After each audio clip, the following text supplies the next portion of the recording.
Hey you lot, what's going on? Hope you're all well. Appreciate you guys dropping by for another video. Now today we're making a brilliant mac and cheese, oven baked. This is going to be delicious. Let's get right into it. Let's start by preheating our oven to gas mark 7, which is around 190 to 200 degrees Celsius or 400 Fahrenheit. Finely slice 3 onions, chop it down for a consistent finish. Now add 2 tablespoons of butter into a pan, melting that down. Once your butter is melted, add your onions in there and just cook these for the next 15 to 20 minutes to make these sweet and golden on a medium heat, giving it an occasional stir. I'm going to be using 3 different types of cheese in here for immense flavour and texture. So let's get 100 grams of freshly grated cheddar cheese, 100 grams of mozzarella cheese, and 100 grams of freshly grated parmesan cheese. So after 15 minutes, you can see the onions have shrunk down, looking lovely and caramelized.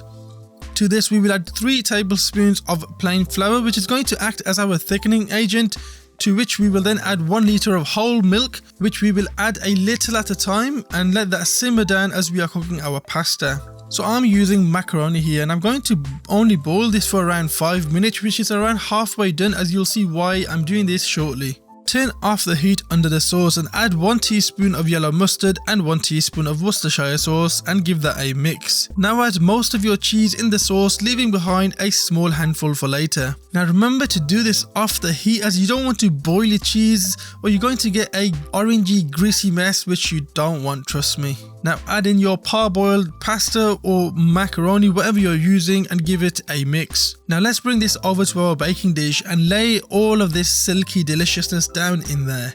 Remember that cheese we saved earlier? Well, just sprinkle that across your mac and put this in the preheated oven for about 20 to 30 minutes. So around 25 minutes later, take out your mac and cheese and just look at that beauty. Plate this up by cracking that top crispy layer of the cheese. Oh, I'm telling you guys, this is gonna be something else. It smells delicious, it looks delicious, so let's give this a try. So mac and cheese right here, piping hot. I'm gonna dig in because I can't wait. Bismillah ar-Rahman ar-Rahim. Got some of that crispy cheese. Bismillah ar-Rahman ar-Rahim. Oh yeah. Right, it's definitely not one of the most healthiest dishes on the table, but I mean, it's delicious. You gotta have it. Look, it's cheesy, creamy. Right, that mac and cheese there was absolutely delicious. I'd suggest you guys go ahead and make that right now because you are going to love this. Thank you so much for watching this video. If you did enjoy this video, do hit that like button, subscribe, like and share to support the channel, as that will be appreciated. Once again, thank you guys so much for watching. Be safe, stay safe, be kind to one another, and I'll catch you all in the next video. Assalamu alaikum.